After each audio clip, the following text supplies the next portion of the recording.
Hello, everybody. I've been asked to talk tonight about my life story and how group therapy has played a large part in it. I hope I don't embarrass anybody, but that's what I plan to do. So it's interesting to me that the 4 speakers in this series on group therapy that have been presented at CMPS have such different stories. Dr. Elliot Zeisel was born into an Orthodox Jewish family in Rockland County. Dr. Jack Kerman grew up on a farm in upstate New York. Is that right, Jack? Correct. Yeah. Dr. Dolores Welber is from Oklahoma. Maud, Oklahoma. Okay. One of the blessings and miracles of my life is that somehow we all found each other. That somehow, through very diverse paths, we all ended up here in this community of students and teachers and analysts and artists and oddballs and geniuses, all of us committed to the idea that saying everything can save our lives. I, like my colleagues, have found a second chance family here at the center, and I'm grateful every day for this evolved community and for the fact that I'm a part of it. I feel very blessed to be here. As Elliot told you, I am from Texas. I was born in Houston, Texas. I grew up in a family of hardscrabble rice farmers who discovered in the 1920s that there was a big oil well under their rice farm. So it was a wonderful childhood in many ways. It was privileged, rambunctious, full of life. I'm remembering what Dr. Ben Margolis told me once about his early life. He said, "You know, Dr. Holmes, I was a wonderful young man. I was very sensitive, very warm, very intellectual, full of life. My only problem was that I was crazy." Well, this was the problem with my family. We were crazy. This crazy clan had a cowboy mentality. They believed in action. They were absolutely clueless about the power of the word. I remember the day shortly after I began my second analysis. I went into my analytic session and I said to my analyst, "You know, I got so angry at my husband last night that I socked him." And my analyst said to me, "You know, you don't have to sock him. You can say, 'I'm so angry at you that I feel like socking you.'" This was an inspiration to me. I mean, it was like Abraham receiving the voice of God. I felt like, you know, Dumbo, the little flying elephant, when he gets his red feather, and he thinks the red feather is enabling him to fly. Using words instead of fists or fingernails or baseball bats, this was a radical and liberating idea to me. Knowing that I could talk instead of act helped me take off and fly. And by the way, I've been sticking to that policy ever since. Words. Words instead of impulsive action. But it wasn't really the action that propelled me out of Texas. Truth be told, I was pretty good at holding my own in all the fist fights. It was the racism and the sexism. Remember, this was Texas in the 1950s and the 1960s. And even as a child, I felt deeply offended and saddened by the way the black men and black women who took care of me and my family were treated. I remember I couldn't have been more than 3 years old, and I thought, this is wrong. And there's got to be some place where people don't act like So even as bad as the racism was, I have to tell you that the sexism was worse, because I experienced the sexism as a personal threat to my survival. There was a prescribed role that a woman could play in Texas, in my early environment. You were supposed to be decorative, mostly silent, constantly attentive to male monologues, and obsessively empathic and cheerful. You could play the piano if you were a woman, and you could even go to college as long as you knew that you were there to find a suitable husband. And you'd better find him before you graduate. Because if you finished college without a prospect of getting married, oh God, there was something seriously wrong with you. Trying desperately to escape my destiny, I remember telling my father that I thought I might like to go to medical school. He looked at me, dumbfounded, and said, "Why would you want to do that? You're pretty." If you were one of those women who insisted on getting yourself a job, either because of economic necessity or just sheer stubbornness, you had three options. You could be an elementary school teacher, or a nurse, or a secretary.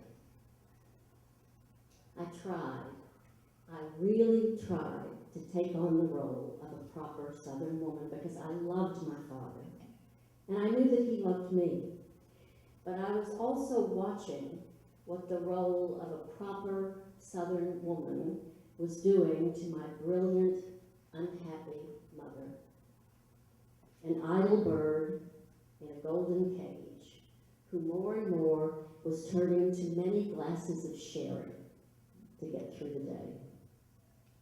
So I did something very wicked. I ran away from home. Even worse, I ran away from home to New York, the land of strange liberals and Yankee ways of thinking. And most terrible of all, I ran away from home to be an actress. Since I knew I didn't want to be a teacher or a secretary or a nurse, it was the most interesting and probably provocative thing that my imagination could come up with. Naturally, my father was outraged and heartbroken. He told me, "Are you out of your mind? You are going to end up surrounded by scoundrels and fruitcakes." I think he also had other feelings about my escape, though. Because on the first night that I actually ended up in New York, I was staying at the Barbizon Hotel for Women. And I called him in tears, and I told him, "Daddy, I've made a terrible mistake. I don't know why this didn't occur to me before, but I realize that I don't know a soul in New York. And now that I'm here, I realize how weird New York is, and I'm frightened, and I want to come home."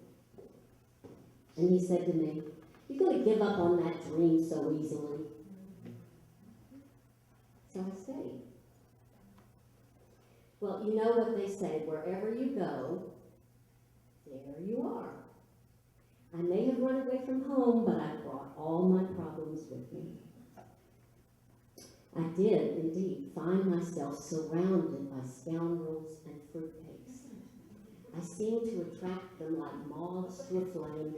They were very familiar to me. I did have a moderately successful career as an actress, but my relationships were a disaster, and I was lonely and lost and miserable. Luckily for me, one of the biggest scoundrels that I encountered, who was my best friend for years, had just begun a modern psychoanalysis. And she said to me, "You need to be analyzed. If you want to be a great actress, you need to be analyzed." Thank God she was a charismatic psychopath, because she was very persuasive. So I started my first analysis. And after a slow start, Remember, Southern women are not supposed to talk about themselves. I really, really warmed up to it. My first analyst was in a group with Lou Ормонта, who was one of the most gifted group therapists who ever lived. My analyst, like so many other therapists at that time, thought that Lou hung the moon. Many years later, when I was the director of the Center for Group Studies, which was the institute that Lou started, some of us on the faculty used to very unkindly laugh at the people that we would call Lulus. These were people who were in Lou Ormonta's groups who worshipped the ground he walked on and would stare at him adoringly in group and say, "Oh, Lou, Lou." My first analyst was a Lulu, and he was in a big hurry for me. Almost from the beginning of my analysis, he said to me, "You must go see Lou Ормонта and join a group." Now, this was a really excellent idea. The problem was it was 5 years too early. Just as I had tried to please my father, I wanted to please my analyst. So despite my misgivings about the idea of being in a group, I went to see Lou Ормонта. Lou sat down, and he cheerfully asked me to tell him about a dream. At which point I burst into tears and was incoherent for the rest of the 50-minute hour. I was a pre-verbal baby in the office of the principal. Lou, very sensibly and correctly, sent me back to my analyst, telling him that I was too narcissistic and probably not bright enough to be in a group. My analyst was so mad at me for misbehaving in the principal's office and embarrassing him that he told me what Lou had said about me. Very hostile on the part of my analyst, but also helpful, because I still had that Texas tendency to come out swinging when I felt attacked, and I thought, that bastard Lou Ормонta, I'm going to show him. Not bright enough, what bullshit.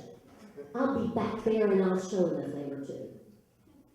Well, it did take me 5 years of analysis before I felt that I was ready to brave a group.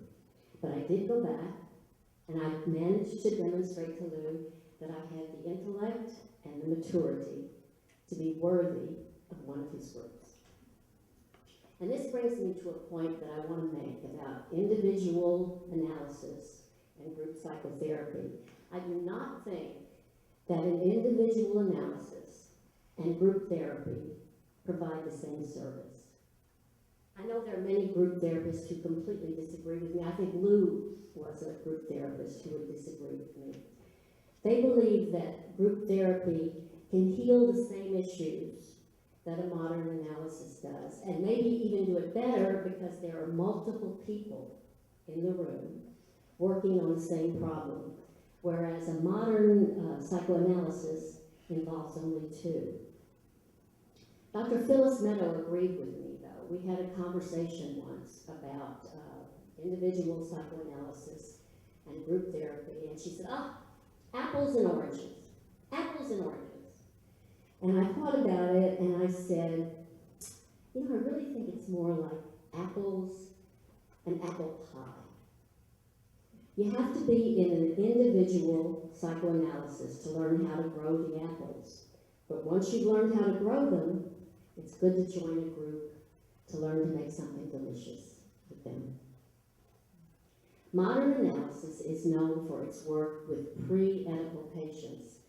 We use techniques like joining, mirroring, honoring the contact function, using emotional rather than intellectual communication. All of that is to replicate the journey from the womb to the first day of school. And this is certainly what happened in my first 5 years of analysis.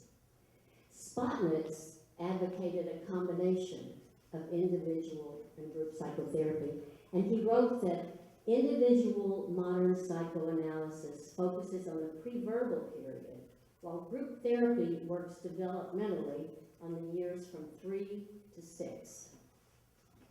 In my 30 years of working as an analyst, I've noticed that most of the patients who come to me for individual analysis are not ready to be in a group. They're just too young.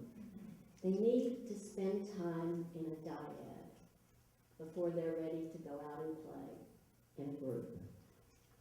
Unless you're a person who comes to therapy with a very strong ego, and you're just there maybe because you've got a temporary life crisis or you've got a few personality problems to tweak, those kinds of people can start with group therapy.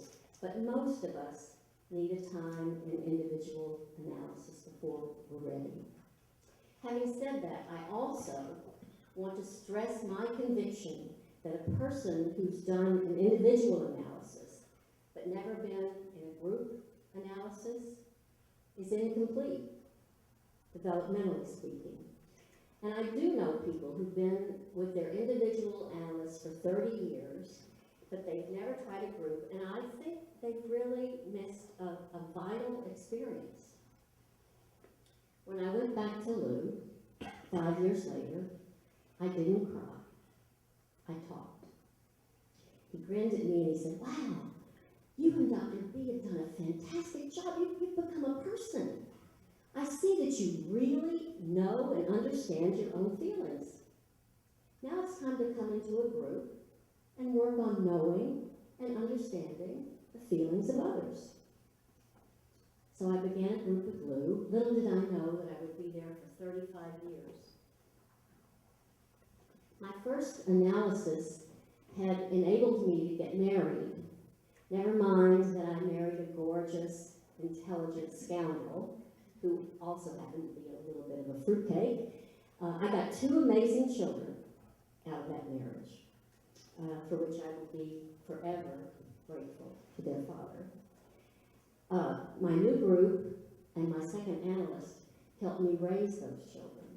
They developed into what Arnold Bernstein calls Wunderkind, which are children who are raised by parents who've been in a modern psychoanalysis. My children were co-mothered by my 2 modern analysts, and I'm immensely pleased with the way they turned out. When I started group, I had gained a lot of insight through my first analysis, but all of my relationships were still following the repetition compulsion. In individual analysis, the constrictions of the repetition compulsion are very hard to crack. That's what my new book is about, Wrestling with Destiny, about the difficulty of surmounting that rigid hold the repetition compulsion has on us. It's not uncommon for a person who's had 10 or even 20 years of analysis to be able to tell you all about her personal dynamics. She can say, "Oh, I've never had a good relationship. I've never been married because I keep choosing my mother over and over again." Or they'll say, "I never fulfilled my potential as a writer because I realized it would be a betrayal of my unsuccessful father." So they can tell you their problems. They have lots of insight, but it hasn't seemed to really help them change. They probably totally explored and understood their repetitions in individual psychoanalysis, but what they need is practice in trying something new. Group is the place to break the back of the repetition compulsion. Group is a little in vivo lab where you can practice all sorts of new and anxiety-provoking relationships. Lou Ормont discouraged group members from monologuing about their sad childhoods or their abusive husbands. He would say, "Does anybody here in this room make you feel the way your neglectful mother made you feel?" Or, "Which of the men here reminds you of your mean husband?" He demanded that members work in the here and now with others in the room. He called this immediacy, and this was one of his major concepts. He thought that immediacy was what gave groups their dynamism, that it was a secret to running a dynamic group where where things really happened. He encouraged his patients to stay in the moments and work toward the goal of what he called progressive emotional communication. And by that, he meant learning to talk to people with an interchange of honest feelings in a way that really moves a relationship forward. People would like to contemplate their belly buttons in group, or tell somebody else, you're lazy, you're dishonest, you. And Lou would constantly say, what are you feeling toward that person? He would help you practice communicating not what you thought the other person was doing wrong, but what that person was inducing in you, the feelings you were having. And those kind of feelingful exchanges just made an enormous difference in the ways that people related to each other. In the group, I had the opportunity to fall in love with all the men who followed my repetition compulsion. There were plenty of sadistic, seductive men there, and I was delighted to fall in love with them.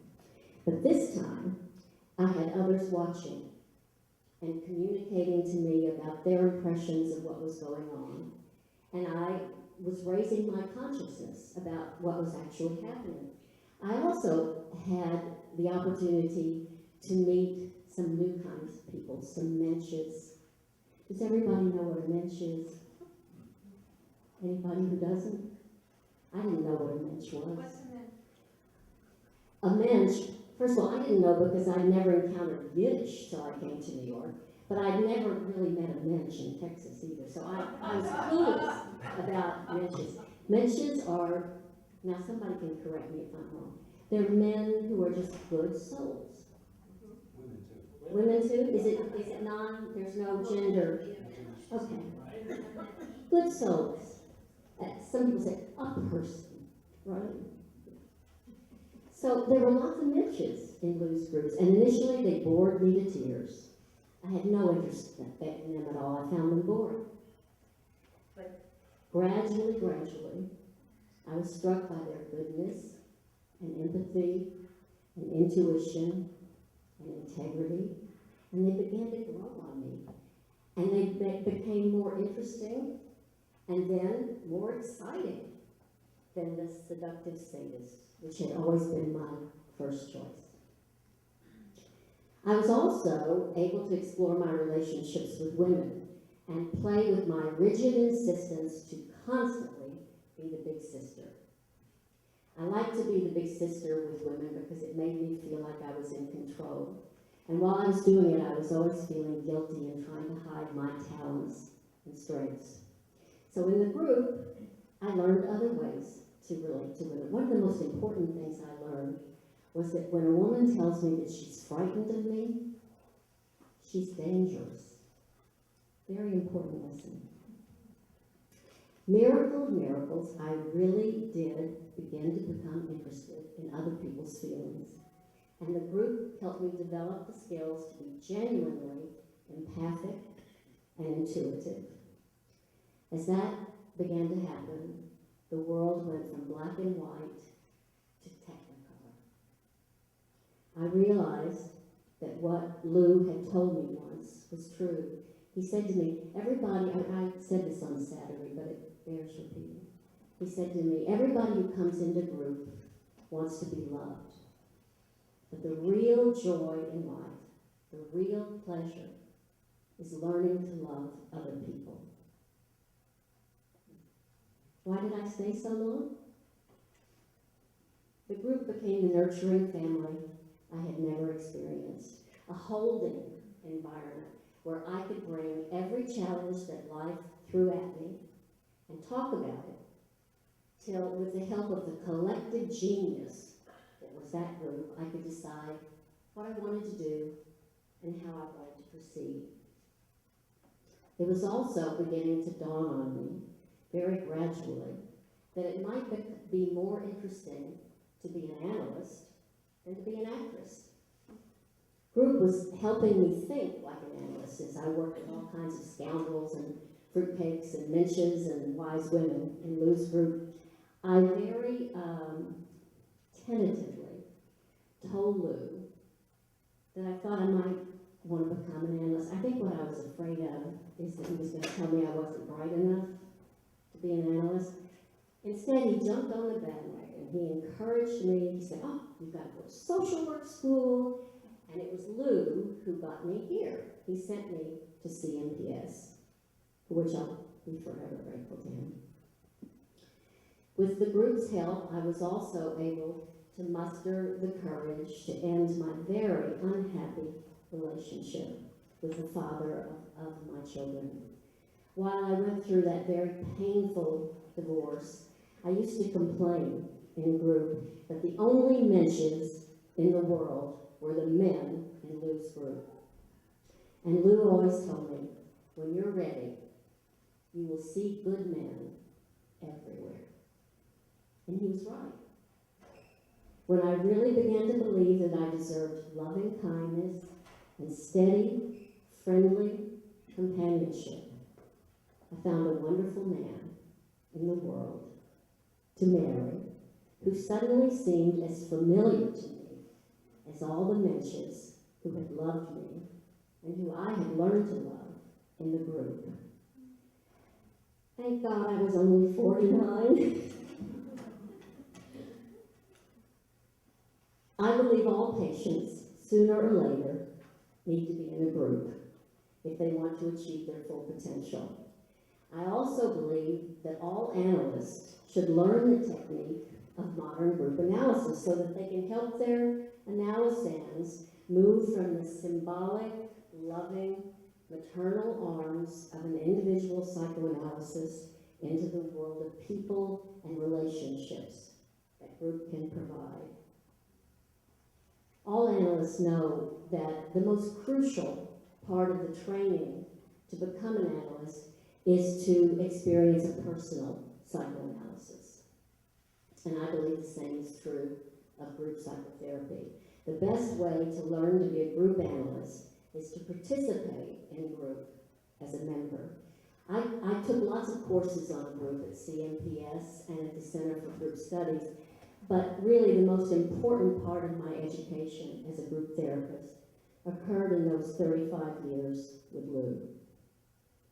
Part of the training here at the Group Center is going to be a requirement to participate in group, is that correct? Eventually.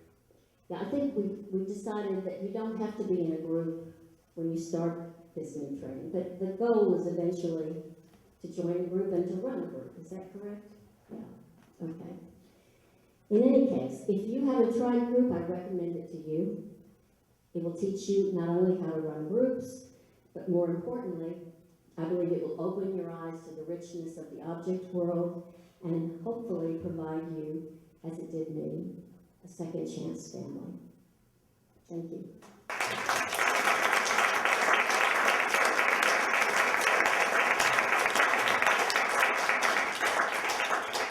So now, I hope we can do a little group. I hope you have questions, comments. This is not too big a crowd, so hopefully we should be able to do a little demo group. Do any of you have questions? Yes. Well, my question was going to be that I wanted to hear you talk about your experience of leading the group, but now I see that I'm going to witness that maybe personally. Right. So. Good. Yes. You mentioned about becoming more intuitive, Yes. and my question, not being a therapist, but being in a group, is that there are certain people in that group, and non-verbally, I'm picking up messages from them, what's going on, okay? And one of the members in the group, the facilitator, kind of stopped me because I zeroed right in on two major issues in his life that he wasn't sharing. You were reading his unconscious? I don't know what I was talking about. One was a health issue and one was, his relationship issue. So I'm wondering, as a group leader, how do you deal with that? Do you put that on the back burner? Do you move that into the arena of individual therapy? You mean if you Do had you to rely on it? Is it real? oh, it's real. It sounds like your intuition is very real. Are you saying that you have intuitive thoughts about someone in the group that maybe they're not aware of yet? He confirmed them. I Oh, mentioned them, he confirmed them, and he hasn't been back to the group. He didn't like it. Yeah, that's the problem. He hasn't been back, and I'm a group member, and the facilitator kind of stopped me. That's the problem with telling people the truth. They don't like it. I think that, I'm sure your intuition was absolutely correct, and I think it's probably good to be very cautious about being too energetic about interpreting people to themselves. I also think it's a good idea as a group leader to let the group do that for you. It's much better to get other members of a group to talk to a person about something that they might not want to be ready to know than if you, as the leader, come in and tell them. Yeah. But I'm sure your intuition was correct. It just may be, as with me, 5 years too early to confront him with your awareness of what's going on. Would that be like the same as like waiting for the contact in a, like with an individual? Yeah. Yeah, in individual analysis, we wait for the contact because we don't want to overstimulate the patient. The patient has to lead. He needs to know and put it into words before we put it into words.